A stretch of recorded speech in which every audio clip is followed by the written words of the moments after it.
ndị banye kene m unu oyo homeboy Mjeez ezigbo aha mbụ Chinedu Chike Mmadụbụike nwa otu ka mbụ maka ọ nọ n'Ịcha ka ntụ ịghọta then ndị banye mụmụ na-abịa abụ m nwa abịa aga m school na otu Ọnịcha first of all study Sapientia All Saints Cathedral then gaa my secondary school na n'Ise my mahadum ememe na University of Benin then gazi obodo oyibo gagotọkwa akwụkwọ nke fọrọ n'elu ya na like ihe gbasara egwu film ihe ọgụgụ ihe ọdịde and na ba ya dị ise abụ m diọkpara nna m aside from igwu egwu ụmụ ihe ndị ọzọ ntakịrị na-eme wee na-enede ahụ anya mụ fall in love with egwu na 1996 mgbe m nụrụ egwu Michael Jackson na radio so kamgbe ahụ ihe ọbụla gbasara egwu na-atọ m ụtọ nke ukwuu so from ịgba agba to ịgụ agụ to ide ede the more na-eme the more na-afụ na ebe a ka m belong maka ụfọdụ oge ọ bụrụ ngwa na-echuzu ihe ị chọrọ ime na-echuzu gị ịghọta so ya mee ma ruo kịta na onwe ihe ọzọ na-amasị m ruo na egwu si amasị m dịka mmadụ niile na-agụ egwu na-ekwu ebido m n'ụka ịghọta so ebido m na ụka anọbụ m na kwaya na-ekwu okwukwe nke ndị nsọ emesịa nji nwayọọ pụtaba na saịdị ahụ bido goba R&B mana over time ka m mụtara ịkpọ ụbọ o change everything so na like ịkọ akụkọ so ya akpọ m onye akụkọ ifo so dependizi egwu itinye m n'enu ya ka m akọ gị akụkọ dị iche iche gbasara ihe na-agabiga na ihe ndị mmadụ na-agabiga n'obodo anyị bụ Nigeria. Edere m echi 2017 and ihe mere m ji wee dee echi bụ ihe enyi nwoke kọrọ m gbasara ọnọdụ ya na landlord ya na-agabiga and mụ na landlord m that time nọ na-enwekwa obere ụmụntakịrị okwu ịghọta so nde echi just tụsịa n'akụkụ akpọghọ m ya hit onosi wee bụrụ n'ụbọchị tata just edem ya debịa n'akụkụ then over time wee rụọ ya onye ọbụla nụrụ echi na-agbaka na asị na kemgbe release egwu so ndị mụ na ha na-arụkọ ọrụ that's my team anyị kwuo si okay ka a tara ya ka drop echi pushuo etu ọzọ ụmụ nwanne m nọ na East antekene m Chukwu onye ihe niile si aga ụfọdụ ndị ma m tata ma maka echi ụfọdụ ndị na-afụ m na onyonyo dị iche iche na-afụ m maka echi mgbe a chọkwa n'ime vidiyo mụ achọ ka m fụ na akụkọ nkọ na dị egwu pụtara ihe na ihe onyonyo ya ndị atịrị ya ụfọdụ bụ ndị enyi m ụfọdụ bụ ndị akpọrọ sị oke bịa ka itoro nyere anyị aka aktị ya ihe onyonyo a the man aktịrị landlord n'onwe ya Onechukwu si eme ya anyị meet ya ụbọchị ahụ ọ sị na ọ dị interested n'oyi isi anyị wee mee ya so ihe niile ga-anọ ọfụma ma enye imetinye ekene niile n'aka Chukwu maka ogbopụ ya ademshon ihe a ga-apụta n'osipụta ma ndị mụ na ha rụọ ọrụ ma vidio director mere m ihe niile ekene dịrị onye ọbụla ahụ ije love lekwa ije love ifugi ije love lekwa ije love ịmago na dịka ihe biznes ndị ọzọ dịkwa onaka the industry ihe anyị nwa na-akụ egwu onaka isi afụkwa ụfọdụ ndị nwere sense si afụ ya maka ihe niile gbasara ndị na-eche iwe enyi ya ka ha fụ onye ha si ghọta ụwa ihe na-aga on at that period of time bụ mụ onwe m anaghị afụ onwe m na nche iti egwu na mma etinye ndị gba ọtọ ma ndị nwaanyị ka ha bịa febe ukwu o dipendịkwa ihe m na-agụ so ọ bụ na egwu ị na-agụ gbasara ka a na-esheki ya ka a na-eme ihe niile ahụ ọ dịrị gị mma gbazodi nke mụ na-agụ bụ akụkọ ifo so nche ịkọ akụkọ mma ọ na-adịcha ka na-achọ ichu to the film self yọta because ihe niile na-adị script ihe niile enwe ihe niile egwu niile nkugo ịga cheki na YouTube ya afụ na ọ ya nwere akụkọ dị attached to it and na ihe onyonyo ya emekwa ka ọ bụrụ exactly na ahụ ọ dị so ka gụwa na-ekiri ya fụkwana ya mbọsị ọzọ ịchọkwa ikiri ya imago onye nta ma akpọ ya echi ikiri ya maka ịma na ọ dị iche from ihe ndị ọzọ ahụ ị na-adị afụ ịghọta. So n'echi ihe eme n'echi bụ na ewepụtara ọnọdụ maka our culture anyị nwa bụ ndị Igbo si n'ọnọdụ ahụ wee gosi ndị mmadụ ụdị egwu a na-agba, ụdị erimeri a na-adị eri in terms of oge a ga na ebe a na-atachara anụ ịghọta. So ihe niile nke ejikwa wee gosi ndị ụwa ihe anyị nwa bụ na ndị Igbo n'obodo Naijiria bụ na anyị si eme ihe anyị si eme. Ịma na ihe a na-akpọ egwu bụkwa the same thing with art. So ọnọdụ onye ọbụla nọ ya ka onye ọbụla na-agụ ihe ọ nọ ya. Mụa adịghị ife ọsịsị. So ya anọkọta na egwu m ka m na-apụta sị gị na rolu kwa Igbo si ewakwa ọnụ ịmago pụkwa kpọrọ mmadụ gbaa mmanya ahụ egbe nweghị m egbe nakwa na-esi Igbo. And two, ị ga-egwu ndị ọcha ịfụ na ihe ha na-agba ihe ha na-agabiga. So ya nwa bụ ndị Naijiria ugbo ụfọdụ na-achọ ka eme ihe ndị ọzọ mere maka onye ọzọ gụrụ ụdị ha ọ gabara ma ha ọmụ ihe ọ na-agabiga gị nwee gaa agụkwa ofu ụdị ha ahụ ọgụ ka ọ bụka na anọ na iso n'ihe ha na-eme. But onye ọbụla si ghọta ọ bụrụ ihe ya afọsụ ndị mmadụ afọsụ si ha emeriri ona ma ha eme ona ono osipụta ha n'obi ha si ona ngụpụta ya. But ihe na-ayọ bụ ka ndị mmadụ mara na nwe egwu a na-ege wee na-aka amụ ụbụrụ down, nwe egwu a na-ekekwa na mgbe eche ịga hie ukwu ụmụ ihe gbasacha ụmụ ihe ukwu a nwere egwu dị iche iche. But n'obodo anyị bụ Naijiria onye ọbụla na-ene anya negara saịdị nke a na-agba agba, nwezi onye na-achị ịnụ akụkọ, nwezi onye na-achị iwepụta egwu ka agwa gọọmenti ihe na-eme na esi wee dezie na ihe ndị ọzọ. So egwu na-affect obodo anyị bụ Naijiria directly. Antụ ihe niile na-ebanye anya ọ bụ sọsọ nwaanyị nwere aka n'ikwu ihe ma ndị isi anyị dịka Two-Face na ndị otu ya etinye ọnụ gwa ndị na-apụta ha were akụkọ egwu na-akọrọ ndị ụwa ihe na-eme n'obodo anyị bụ Naijiria. Ewezuga egwu ịfụ maketa egwu nọ n'FF mụ bụ ezigbote businessman maka ndị Igbo na ọ bụdara aka akụkọ ego ka ihe ọzọ a na-akọkwa ịghọta. So ọ dị anyị n'ọbara ịfụ 1 tọnụ ya to 2.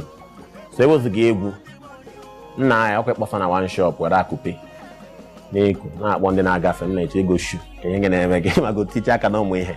But mụ nwere ebe a na-akwa akwa ịghọta. Mụ nwere my own clothing line not invoke already. So onwe ihe kwụsịrị anything, everything na-aga hand to hand. So ewepụ egwu aka adịkwa alright. But thank God na egwu dị ya sha why adị boring. The truth dị ebe ahụ bụ ụfọdụ ndị mmadụ aya like ihe m chọrọ ikwu, but mụ bụ a very direct person na-adị nnọọ straightforward n'okwu m. Akwa nna akwa, the major reason ji akwa nna akwa ma ihe gbasara akwa nna akwa bụ maka the people, general people. Nwe gbasara mụ na ndị na-akụ egwu gbasara akwa m ịghọta. Mụ amụ na-edete nsị aga n'indọstrị mụ achọkwa nka mmadụ ji eme ụgwọ aba na studio goba beef record so ka m bifuo mmadụ maka ụgwọ ọkwụghọ m ịghọta. Ndị mmadụ akpụnye abaka ya ọsụsụ person ka ọkwọ m ụgwọ akwa ogo m. So ọ ka mma na enwe m ha mee directly oge ji ha ịmago na-ewekọ mmanụ na ose ịmụ amamụ ọ na-emesikọwa ya ka ịghọta. In one word, I'm legendary. Then, in a sentence, I would say classical music. Like, in the next 10 years. Can make it quite sense. My camera no more can happen very soon. So, I need to pick a good na say okay. Like, can I get Bob Marley to date? Can I get Fela to date? But when most of the songs ma go kita, when I say more this song now will call last 3 years, give me the so open a gwen that lifeline. Can I go there? When you see na ihe wana gbasara ọgwụ ike na-eze maka ada agwa ochinti na aya esugo afụgo m ndị ọ gbara ara afụgo m ndị sekatị rachapụ ọsọ na-agba na-achụ so mma agwa onye ọbụla na-ekiri m nkịta na onyonyo a ihe ọbụla gbasara ọgwụ ike chagharịa ị mara na ya agụ egwu without ọgwụ ike then gaa chọrọ ọrụ even though na ọrụ adịka hazi n'obodo a ọ chọrọ ihe ọzọ ya eme because ara dị n'ụdị the thing na-ewute ịghọta ọ na-ewute m nke ukwuu maka na ine ndị obodo a anya ịghọta ịhụ na ihe dị iche na ihe ha na-eme na ihe ha na-eme bụ na ha na-akwado onwe ha. Onwe ka ha tinye onye ọzọ before ha weta onwe ha tinye, kama ha were onwe ha tinye before akpọta ya tinye mmadụ tụtara before akpọ onye ọzọ. Ihe nidikwa na ime n'ihe a bụ enidi ka enwe union, nzukọ, and nzukọ ahụ ga na-eme mgbasara ka a na-anọkọkwa na-emit na-break the boundaries because between ndị nwetegoro ha na-achọ na ndị ka na-achọ ihe ha ya enweta. Then ndị maka Igbo kacha nwe ego n'obodo a, ada akọ ya akọ. Ndị a nwekwa na ego akpọ ha meeting gwakwana ha na asị enweta ego dị n'ihe ọgụmagụ egwu a. Enidi fọmụ award ga-abụsara ndị Igbo direct, mee ya ka ọ dị nnukwu ka akpọ ya ihe. Ndị Igbo ada akpọ ihe gbasara egwu ihe ọ bụla ihe ha ya egote ree nweta ihe dị n'isi ya. Ndị Igbo ada etikarị ya anya, so enidi ime ka ha ghọta na nekwe na-egosi wee dị n'ihe ha nekwe ihe ha na-eme, nekwe na-asị eme ya. Maka anyị na-agba ezigbote last n'ihe ha na-ekwu kịta. Ihe a bụka ndụmọdụ dịrị ndị na-apụta ndị oyibo, ndị ọcha enyegoro ya ka rụpụta ụmụ ihe na-eme egwu gị pụta. Enidi ha ka anyị nwee nnukwu ndị na-abịa were gị etinye n'isi gị, inwego different ohere ihe eji wee wepụta ya ka ụwa niile mara. Ntụ ohere ahụ kwanụ na-esi wee mee ya ọ ya bụ a na-amụ egwu gị na-enwetakwana ego. Nna-enye onye ọbụla ndụmọdụ ka onye ọbụla ga mụọ ihe gbasara biznes egwu, maka ọ bụla ịghọtara ihe gbasara biznes egwu ya agụkata ihe agụrụ ya na 45 buzie gita na-aga wit dada na-achọ ihe akpọrọ egwu si na mmadụ mere gị. So bifo ịba ihe dị n'egwu gaa nnọọ ka ịghọta ihe gbasara egwu na ego ichenji aka. Ka ọ bụ na ịghọta ya just na-agụ n'ime room gị nche ekpekpere ụtụtụ nyere ndị Igbo aka kwee okwe ịghọta aghọta na enwere the talent, but ọ bụ na-eche pụta you need ịghọta ya because the business is very difficult and wide, so you need ịghọta ihe dị na ya.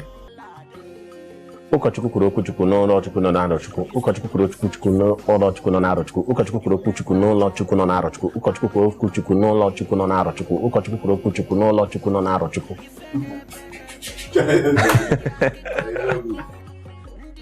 Ije love, lekwa ije love, ifugi ije love,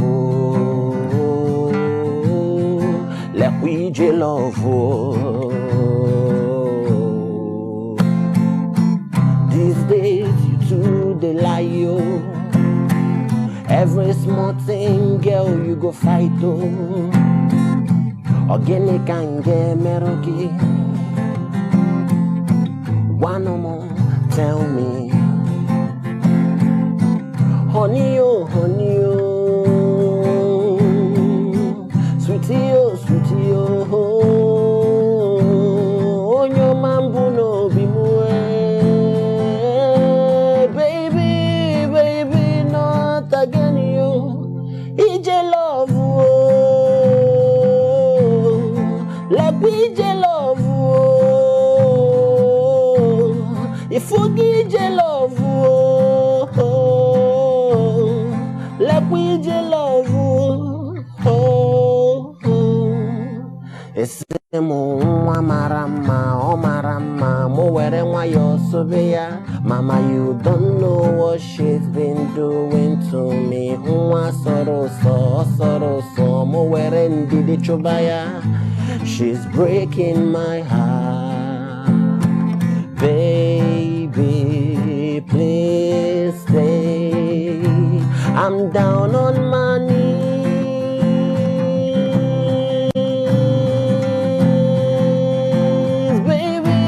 Baby, not again you. It's your love. Let me love. If we give you love, it's your love.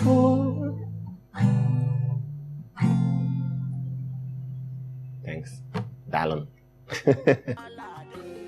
Ohanaeze ndị Igbo, all your boy Mjeez. Biko nu, jisini kene ikiri nu Isimbido television. Ọ dị ya.